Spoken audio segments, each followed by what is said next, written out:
Hello everyone. 2D element, an important topic of finite element analysis.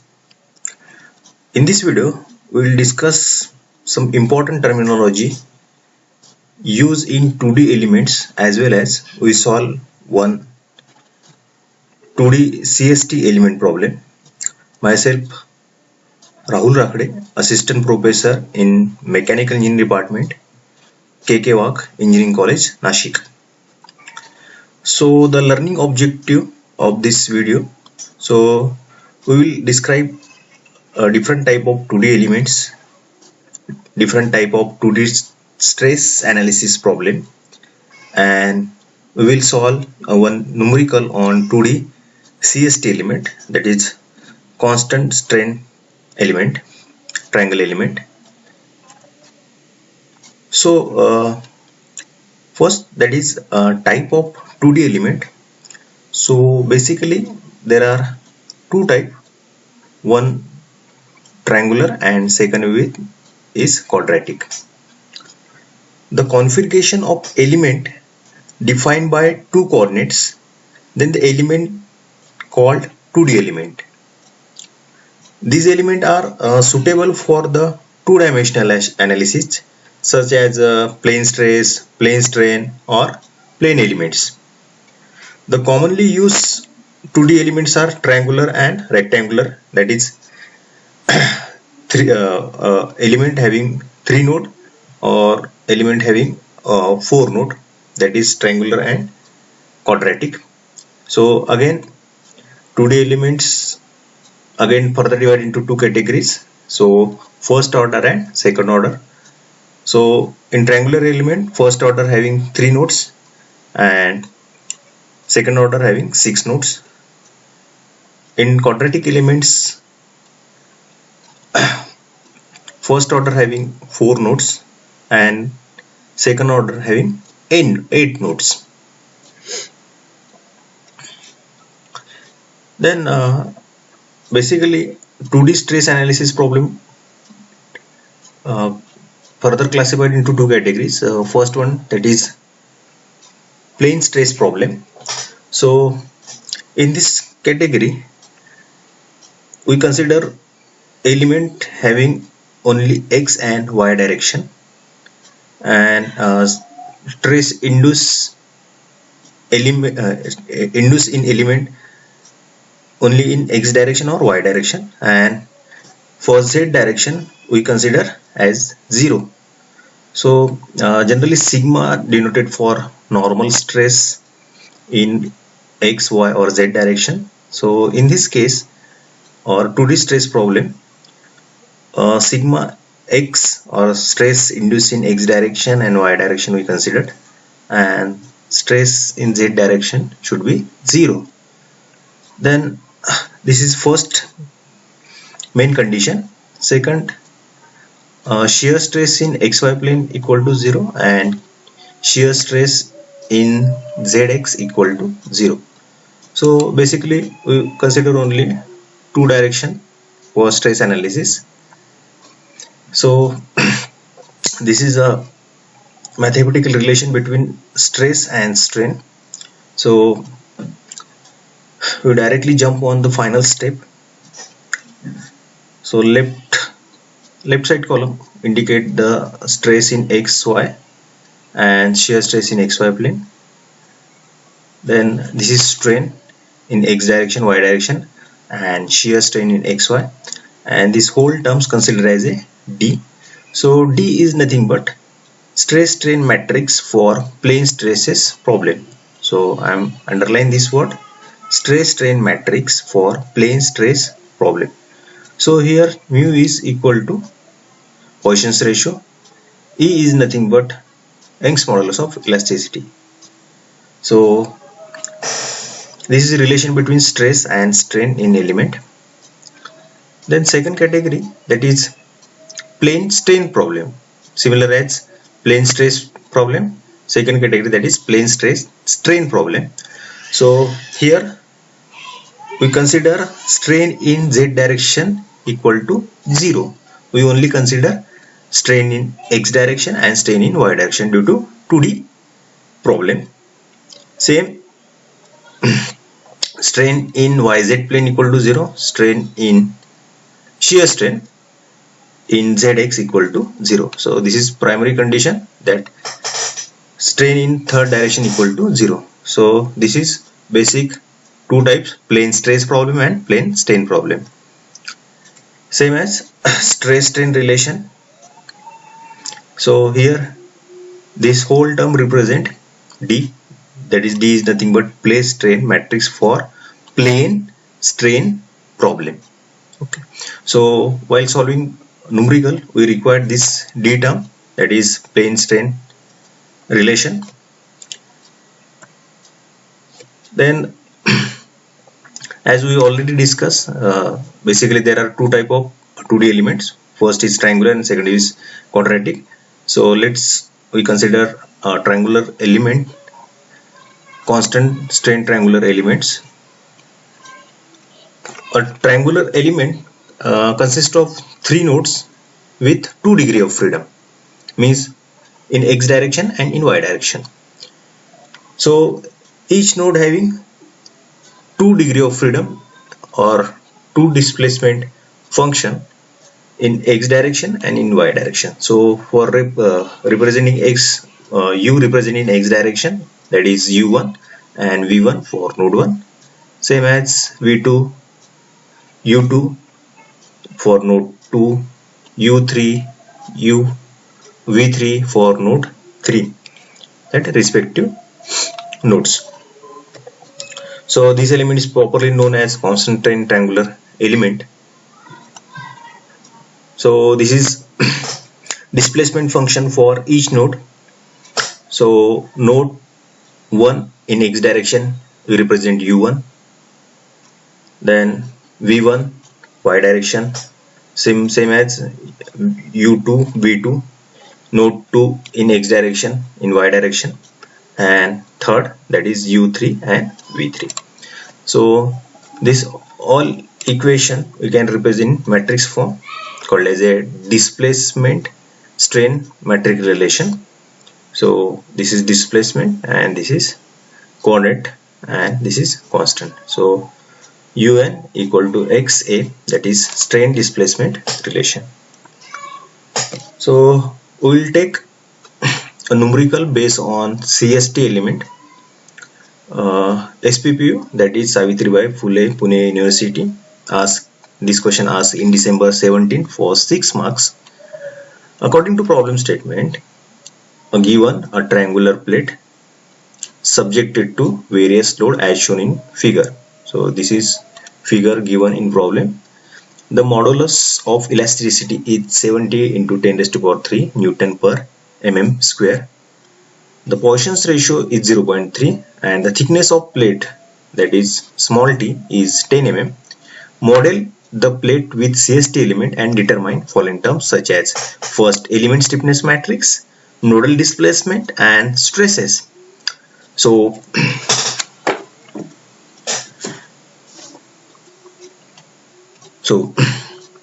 this is CST problem having 3 node, node 1, node 2 and node 3, height 20 mm and width 30 mm, thickness equal to 10 mm. So we solve this problem step by step. So for node 1 coordinate, that is 0 0, here x1 equal to 0, y1 equal to 0. For node 2 x equal to a, so we consider a is equal to 30 and y2, that is b equal to 20. For node 3 coordinate x equal to 0 and y equal to b. So in this problem a is equal to 30 and b equal to 20. So first step, we determine Jacobian matrix. So determinant of Jacobian matrix represent J, capital J. X13 means x1 minus x3, coordinate x1 minus x3. So when you put respective value of x1, x2, x3 y1, y2, y3. So we'll get A into B means 20 into 30. So Jacobian matrix equal to 20 into 30, that is 600 mm square. Next step, we'll find out D, that is stress strain relation. This D represents stress strain relation matrix. So according to plane stress problem, this is condition E upon 1 minus mu square and respective matrix. We have value of E, we have value of mu, that is Poisson's ratio. So if you all know the value, so we can determine D. So this is final value of D, 1.0989 E. We can put this E value in last term or in last relation. Then we will determine B, that is strain displacement matrix. For this matrix we required J, that is Jacobian matrix. So we already determined J, Jacobian matrix, A into B, that is 20 into 30. Then this is derived relation for stress strain matrix, y23 minus y13. So here y23 means y2 minus y3. So again we have all coordinates x1, x2, x3, y1, y2 and y3. So put all respective value and we will get last term of B, capital B, that is stress strain matrix. So now we have Jacobian matrix, then D, that is stress strain matrix, then strain displacement matrix B. Next step, to find out global stiffness matrix K. So K equal to T, that is thickness, A, area of triangle, transpose of B means strain displacement matrix, transpose of strain displacement matrix, D, strain stress relation matrix, and B again strain displacement matrix. So all these value we have: T thickness, then area, half into base into height.